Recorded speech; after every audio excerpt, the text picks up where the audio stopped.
जाऊया पुढे महत्त्वाची बातमीकडे आणि ही बातमी आहे अवकाळी पावसासंदर्भातली। महाराष्ट्रासह देशाला अवकाळी पावसाचा फटका बसण्याची शक्यता आहे। देशाच्या बहुतांश भागामध्ये जानेवारी ते मार्च या 3 महिन्यांमध्ये सरासरीच्या 112% पाऊस होईल असा अंदाज हवामान खात्याने वर्तवलाय। प्रशांत महासागरातला अल निनोची स्थिती मार्च अखेरपर्यंत कायम राहण्याची शक्यता आहे आणि त्यामुळे एकूण तापमानामध्ये वाढ होईल असा अंदाज हवामान खात्याने वर्तवलाय। या अवकाळी पावसाचा मोठा फटका रब्बी हंगामातली पिकं आणि फळबागांना बसणार आहे, त्यामुळे शेतकऱ्यांची चिंता आता वाढली आहे।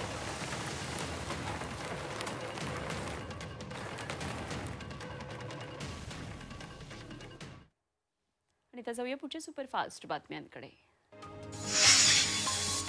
कांदा निर्यात बंदीवर पुनर्विचार होण्याची शक्यता आहे। चालू आठवड्यामध्ये कांदा निर्यात बंदीवर मोठा निर्णय होण्याची शक्यता आहे। सहकारी संस्थांच्या माध्यमातून निर्यातीला परवानगी मिळण्याची शक्यता आहे आणि गेल्या महिन्याच्या अमृत नोनी आर्थो प्लस ये एक प्रूवन फॉर्मूला है। इसमें मौजूद नोनी फल के गुण और आयुर्वेदिक जड़ी बूटियां शरीर को जरूरी पोषक तत्व देने के साथ साथ हड्डियों और जोड़ों के घिसने, उनमें होने वाले सूजन और दर्द को रोकने में मदद करता है। दर्द मुक्त जीवन के लिए अमृत नोनी ऑर्थो प्लस। तुलनेत कांद्याचे दर सुमारे 35% उतरले, त्यामुळे सरकार कांदा निर्यात बंदीवर पुनर्विचार करणार का याकडे सर्वांचं लक्ष आहे।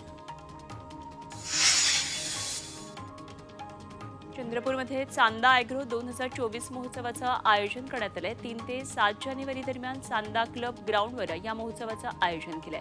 या महोत्सवाचं उद्घाटन राज्याचे कृषी मंत्री धनंजय मुंडे यांच्या हस्ते 3 जानेवारीला होणार आहे।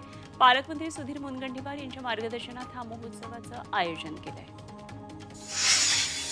राज्यातल्या सारथी संशोधक विद्यार्थ्यांनी सारथी कार्यालयासमोर ठिय्या आंदोलन केलं। सीईटी परीक्षा रद्द करून सरसकट फेलोशिप नोंदणी दिनांकापासून द्यावी या मागणीसाठी विद्यार्थी आक्रमक झालेत। फेलोशिप मिळावी यासाठी कोल्हापूर, पुण्यासह राज्यभर विद्यार्थ्यांची आंदोलनं, साखळी उपोषणं सुरू आहेत।